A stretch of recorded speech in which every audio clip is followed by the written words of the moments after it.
Service encounters can be categorized in one of three main ways. Together, these three levels cover a spectrum of customer involvement in the service delivery system, representing the extent of contact with service personnel, physical service elements, or both. Number 1. High contact services. High contact services are those in which customers visit the service facility in person and are actively involved with the service organisation and its personnel throughout the service delivery. For example, hairdressing, medical services, or education. All people processing services, other than those delivered at home, fall into this category. Number 2. Medium contact services.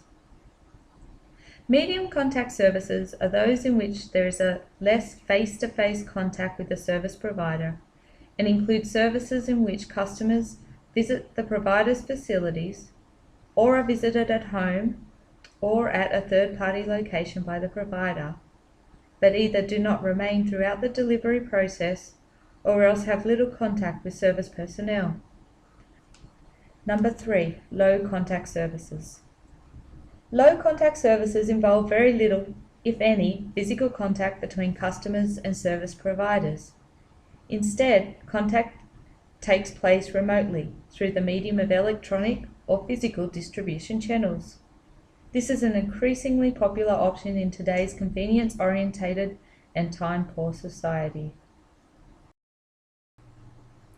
Understanding the degree of customer contact likely to be necessitated is important because of the managerial and marketing implications raised.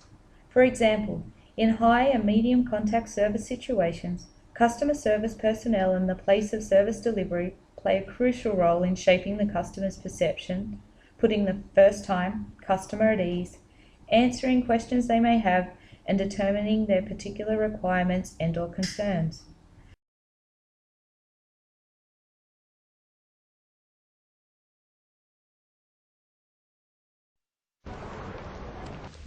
Now, I'm busy and you're late, so let's not waste any more time, eh? But I've been waiting out there for the last half hour. Whatever.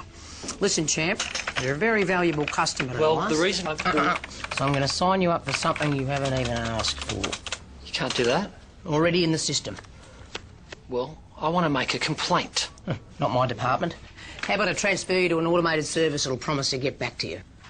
Then I want to speak to the manager. That'd be...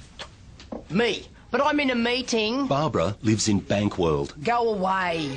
But we live in your world.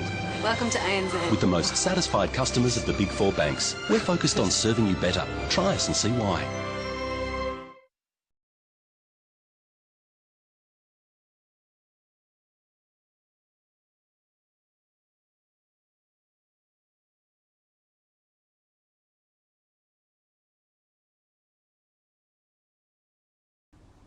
In low contact situations, by contrast, the technical means of service delivery and communicating with customers takes on far greater significance.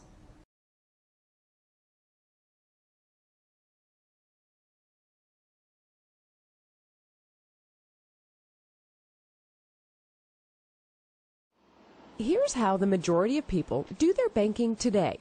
Visit a teller, maybe swing by an ATM, or go online using a desktop PC. But that's changing as consumers start banking with their smartphones. This is the first time in history that many of us are walking around with a computer in our pocket. And that's the opportunity. You think about how powerful that piece of technology is, and it's just going to get more powerful. Mark Beckew is a senior analyst with ABI Research. Like many, he believes smartphone adoption is growing fast and predicts by 2016, more than 50% of all mobile phone owners in the U.S. will be using them. He says one day our mobile device will act as our wallet. There are people working on this today where you could have what we could envision as super wallets that would do something like even keep all of your stuff in it, and that would be your payment cards, your loyalty cards, your identification. Mark Schwanhauser is a senior analyst with Javelin Strategy and Research. Your phone one day will be able to advise you. It'll have the ability to help you think through your choices. For example, say you're at the local coffee shop. Before you pay, your smartphone will tell you how much you've already spent on lattes that month and whether you should spring for another. So that's very intelligent. It's almost helping you in front. But while analysts are bullish on the potential, the back-end technologies that will take us there are still in their infancy. Stessa Cohen is a senior analyst with Gartner. Currently, we still have to put in place the architecture, the technology to facilitate this. And this involves retailers, merchants, and entities beyond the bank itself. One technology that could make the super wallet possible is NFC, short for near-field communication. Here's how it works.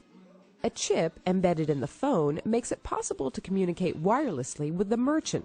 Pull out your mobile device and then pay for the item through a simple swipe or tap. But while the smart wallet is the holy grail, banks are also working on other features that could improve the customer experience. For instance, actionable alerts or two-way texting.